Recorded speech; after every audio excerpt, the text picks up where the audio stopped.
নমস্কাৰ, মোৰ নাম ডাক্তৰ বিকাশ ৰায় দাস। মই এপল' হস্পিটেলৰ হৃদশল্য বিশেষজ্ঞ বা হাৰ্ট চাৰ্জন।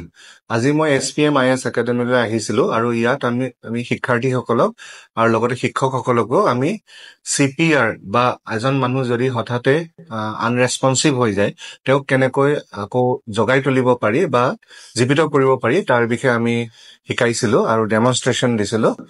এজন মানুহ যদি হঠাতে সংজ্ঞাহীন হৈ যায় আৰু তেওঁৰ যদি হৃদস্পন্দন বন্ধ হৈ যায় আৰু উশাহ নিশাহ বন্ধ হৈ যায়, তেতিয়া পোনপ্ৰথমে আমি ঠাইখিনি নিৰাপদ হয় নহয় সেইটো চাব লাগে। আৰু তাৰ পিছত আমি বুকুৰ সোঁমাজত যিডাল হাড় থাকে, সেই হাড়ডালৰ তলৰ ভাগটো তাৰ ওপৰত আমি হাতখনৰ যিটো এই তলুৱাখিনিৰ এই অংশখিনি তাত থৈ আৰু ইখন হাত এই হাতৰ ওপৰত লৈ আমি এই এলব' জইণ্টটো ষ্ট্ৰেইট ৰাখি আমাৰ ওপৰৰ শৰীৰৰ ভাগটো দি আমি হেঁচা প্ৰয়োগ কৰি মানুহজনক জীৱিত কৰি তুলিব পাৰোঁ।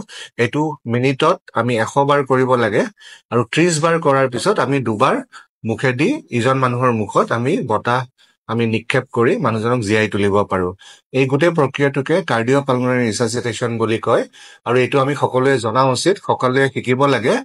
আৰু এইটোৰ দ্বাৰা আমি এজন এনেকুৱা সংজ্ঞাহীন হৈ যোৱা মানুহ বা হৃদস্পন্দন বা উশাহ নিশাহ বন্ধ হৈ যোৱা মানুহকো আমি জীৱিত কৰি তুলিব পাৰোঁ। ধন্যবাদ।